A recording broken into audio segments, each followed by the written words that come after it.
ओम नमः शिवाय। ओम नमः शिवाय। आज का हमारा टॉपिक है, क्या हम अपने इष्ट को छोड़कर किसी देवता को इष्ट बना सकते हैं? तो आज हम आपको पूरा बताएंगे विस्तार के साथ, तो बने रहिए हमारे साथ। आगे चलते हैं।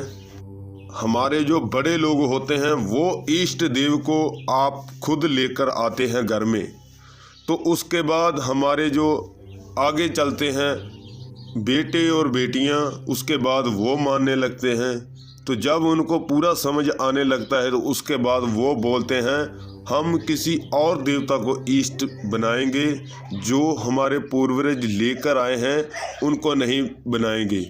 जब आप और किसी देवता को इष्ट बनाते हो तो जो आपका इष्ट देव होता है, आपके वो जो भी आप काम को बढ़ाने लगते हैं आगे, तो वो आपके काम को आगे नहीं जाने देता। क्यों? क्योंकि आपने अपने इष्ट देव की पूजा करनी बंद कर दी है। तो इसीलिए अगर आप अपने इष्ट से काम लेना चाहते हैं तो आप उनको छोड़िए मत, आप उनकी पूजा कीजिए।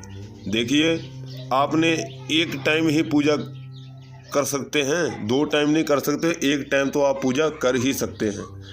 चाहे आप सुबह कर लीजिए, चाहे आप शाम को कर लीजिए। अगर आप अच्छी नीयत के साथ अपने इष्ट देव की पूजा करते हैं तो आपको 21 दिन के भीतर आपको रिजल्ट देखने को मिल जाता है। 21 दिन के अंदर आपको रिजल्ट देखने को मिल जाता है।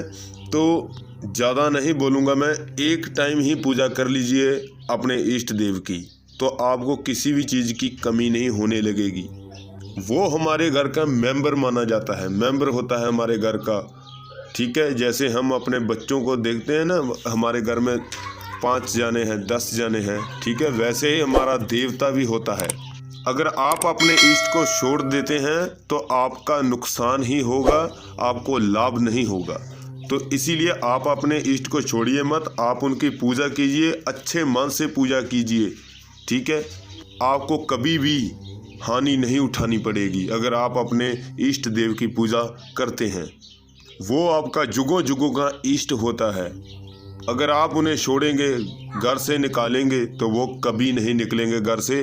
देखिए, छोटी सी बात है, अगर कोई आपको आपके घर से निकाले, आप निकल जाओ जहाँ से, अगर हम इस जगह पे रहेंगे, आप नहीं रहेंगे, तो क्या आप अपने घर को छोड़कर चले जाएंगे? ऐसा बिल्कुल नहीं होता। आपका इष्ट आपके घर का मेंबर माना जाता है, आप उन्हें घर से नहीं निकाल सकते। अगर अदरवाइज आप और किसी देवता को लेकर उनको इष्ट देव बना लेते हो तो आपका जो इष्ट देव है वो आपका काम बढ़ने नहीं देगा, बनने भी नहीं देगा और आगे भी नहीं बढ़ने देगा। ठीक है, तो उसके बाद आपको अनेकों परेशानियां उठानी पड़ती है। तो इनसे अच्छा यही है कि आप अपने इष्ट देव को अच्छी नीयत के साथ मान लीजिए, तो आपको कोई भी नुकसान नहीं होगा, नहीं लाभ ही लाभ होंगे, नुकसान नहीं उठाना पड़ेगा। जब आप अपने इष्ट देव की अच्छी नीयत के साथ पूजा करते हैं तो वो आपको संकेत देते हैं। तो वो संकेत कौन से होते हैं? आप अपने घर में दीपक जलाते हैं, ठीक है, हमारे इष्ट देव हैं वो क्षेत्रपाल माने जाते हैं हमारे इष्ट देव। तो हम ऐतवार के ऐतवार ही उनके 2 दीपक जलाते हैं, तो उनके ऊपर फूल बनता है और साथ में एक अखंड ज्योत भी जला देते हैं। उन दोनों में ही फूल बनता है। ऐसे संकेत देते हैं देवता आपको कि आपकी जो पूजा है मानी जा रही है, स्वीकार हो रही है। ठीक है, ऐसे संकेत देते हैं देवता आपको। आपने उनको इशारों को समझ लेना है, समझना पड़ेगा। अगर आप अपने इष्ट देव को छोड़ देते हैं तो आपका नुकसान ही होगा, लाभ नहीं होगा। तो इनसे अच्छा है कि आप अपने देवता को मान लीजिए, इष्ट देव मान लीजिए।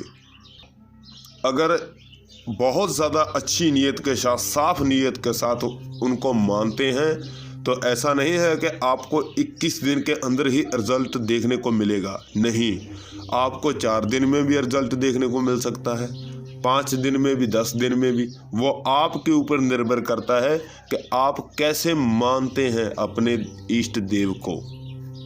पूजा कीजिए उनकी, भजन कीजिए और मंत्र जाप कीजिए उनका। अगर आपके पास माला है तो ठीक है, अगर नहीं है तो आप बिना माला के भी मंत्र जाप उनका कर सकते हैं। वैसे तो सभी हमारे तांत्रिक भाई, साधक भाई यही बताते हैं आप एक ही टाइम पे उनकी पूजा कीजिए। एक ही टाइम होना चाहिए, फिक्स टाइम होना चाहिए। जैसे शाम को 5 बजे तो 5 बजे, अगर रात को 8 बजे तो 8 बजे, अगर आप सुबह 5 बजे करते हैं तो 5 बजे करें। इनका भी अच्छा बेनिफिट देखने को मिलता है।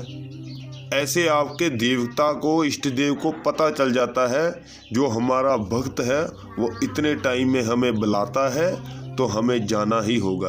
तो वो आप जब आवाहन करते हैं तो आवाहन से पहले ही वो आपके पास चले आते हैं। कुछ हमारे भाई क्या करते हैं कि आपने अपने घर के मंदिर में, देवता के मंदिर में आपने बहुत सारी तस्वीरें लगा रखी हैं, बहुत सारे देवता है उस तस्वीर में, ठीक है। तो आप सभी की तो पूजा कर नहीं सकते। हाँ, इतना है आप धूप दीप दिखा सकते हैं उन्हें, लेकिन सभी की पूजा नहीं कर सकते। बाप एक ही होता है, ठीक है ना। तो इसीलिए बाप एक ही बनाइए। आपका इष्ट देव भी एक होना चाहिए, वो भी जो आपके बड़े लोग घर में लेकर आए हैं इष्ट देव को, वो आपका इष्ट देव माना जाता है। तो उन्हीं को ही आगे लेकर चलिए आप, ठीक है। आपके बाप ने आपको बताया कि ये हमारे इष्ट देव हैं, ठीक है, आप मानने लगे। आगे आपके जो बच्चे हैं आप उन्हें बताएंगे कि ये हमारे इष्ट देव हैं, इन्हें बेटा छोड़ना मत। वो आगे बताएंगे, वो आगे आगे ऐसे परंपरा चलती चलती चलती ही रहेगी, ठीक है। तो इन्हें बोलते हैं इष्ट देव। अब आपको आवाहन करना भी आना चाहिए। आवाहन कैसे करते हैं देवता का? सबसे पहले आप अपने मंदिर में प्रवेश करेंगे। जितनी भी तस्वीरें लगाई है आपने, उन सभी तस्वीरों को साफ करेंगे। एक बार साफ कर लिया, उसके बाद आपने दीप जलाना है। तो दीप जलाने से पहले आप ऐसा बोलेंगे कि हे मेरे इष्ट देवता, मैं आपका आवाहन करता हूँ, आपके नाम का दीपक लगा रहा हूँ, तो दीपक प्रवान कीजिए, ठीक है। उसके बाद आपने तीली लेनी है जलाने के लिए, और उससे ये भी आपने आज्ञा लेनी है। कैसे लेनी है आगे? हे मेरे देवता, मैंने आपके नाम का दीपक लगा रखा है, तो मुझे दीपक जलाने की आज्ञा दीजिए, ठीक है। आपने आज्ञा लेनी है, उसके बाद ही दीपक को जलाना है। उसके बाद धूप जलाएंगे, ठीक है। उसके बाद तिलक लगाएंगे। तो तिलक भी जब आप धूप लगाएंगे तो ऐसा बोलेंगे, हे मेरे देवता, मैंने आपके नाम का धूप लगाया है, धूप को प्रवान कीजिए। अगर अगरबत्ती लगा रहे हैं तो अगरबत्ती बोल दीजिए।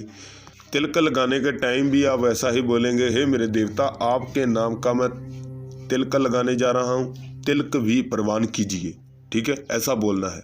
उसके बाद आपने जो भी करना है, भजन भक्त कीर्तन, ठीक है। उसके बाद अगर आपने मंत्र जाप करना है तो मंत्र जाप करते वक्त सबसे पहले आपने अपने इष्ट देव से आज्ञा लेनी है। उसके बाद गणेश महाराज जी से आज्ञा लेनी है। उसके बाद शिव शंकर से, शिव भगवान से आपने आज्ञा लेनी है। उसके बाद माँ काली की, माँ पार्वती की भी आज्ञा लेनी है, ठीक है। उसके बाद ही मंत्र जाप करेंगे। आज्ञा लेनी बहुत ज़रूरी है, नहीं तो आपका जो मंत्र जाप है वो विफल चला जाएगा, आपके काम नहीं आएगा, आपके अंदर ऊर्जा नहीं समाहित होगी। एक बात और, जब आप मंत्र जाप करेंगे तो आपका आसन मोटा होना चाहिए, बड़ा होना चाहिए, ठीक है।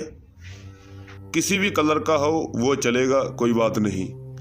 आसन के ऊपर जब आप बैठने जाएंगे तो आपने ये भी आसन से भी आज्ञा लेनी है कि हे मेरे आसन, मैं आपके ऊपर बैठकर मंत्र जाप करने लगा हूँ अपने देवता का, तो मुझे ऊपर आने की आज्ञा दीजिए। माथा टेकेंगे, उसके बाद ही आपने उसके ऊपर, आसन के ऊपर चले जाना है। जब आप मंदिर, एक बात और, ये बातें कोई बताता नहीं है, मैं आपको बता रहा हूँ, तभी तो आपकी जो पूजा पाठ होती है वो आपका आप उनकी ऊर्जा आपके अंदर नहीं समाहित होती, किस लिए आप आवाहन नहीं करते। ठीक है, जब आप माला को हाथ में पकड़ेंगे तो इनसे भी आज्ञा लेनी है। ठीक है, सभी से आज्ञा लेनी है। जितने भी कपड़े भी आपके एक ही होने चाहिए। ठीक है, जब आप मंत्र जाप करेंगे तो वो कपड़े एक बार आपने डाल लिए मंत्र जाप में तो वो कपड़े आपके पक्के हो जाएंगे। बार बार कपड़ों को बदल कर नहीं मंत्र जाप करने आएंगे, एक ही कपड़े मंत्र जाप में आपने लेने हैं। वो किस लिए, वो भी बहुत गुप्त रहस्य है। वो ये रहस्य है, जब आप मंत्र जाप करते हैं तो मंत्र जाप करते वक्त आपके अंदर वो ऊर्जा समाहित होती है, तो वो आपके कपड़ों में भी आती है, वो ऊर्जा आपके कपड़ों में भी समाहित होती है। तो इसलिए आपके कपड़े एक ही होने चाहिए। जब आप कपड़ों को आप सोचेंगे धुलाएंगे तब क्या करेंगे, तो कोई बात नहीं, आप कपड़े धुला सकते हैं, आपकी ऊर्जा उसमें ही समाहित रहेगी। ठीक है, कपड़े धोने में कोई दिक्कत नहीं, कपड़े एक होने। जब आपने मंत्र जाप कर लिया तो माला को 10 मिनट अपने गले में धारण कर लेना है। अगर आप बिना माला के कर रहे हैं तो 10 मिनट वैसे ही बैठ जाइए शांत होकर। जब आपका मंत्र जाप पूरा हो जाता है तब बैठना है।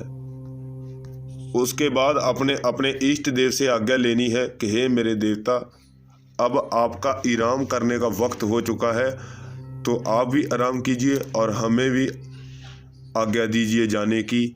ठीक है, आपने ऐसे आज्ञा लेनी है। तो जब आप आसन से नीचे आएंगे तब भी आज्ञा लेनी है कि हे मेरे आसन, मेरा मंत्र जाप पूरा हो चुका है, अब मुझे नीचे जाने की आज्ञा दीजिए। ऐसे ये बातें कोई बता नहीं रहा, मैं आपको बता रहा हूँ, तो सुन लीजिए ध्यान से। तो आज हमने बहुत रहस्यमयी बातें की हैं, तो उम्मीद है आपको अच्छी लगे होंगी। तो अब हमें इजाज़त दीजिए। ओम नमः शिवाय, ओम नमः शिवाय।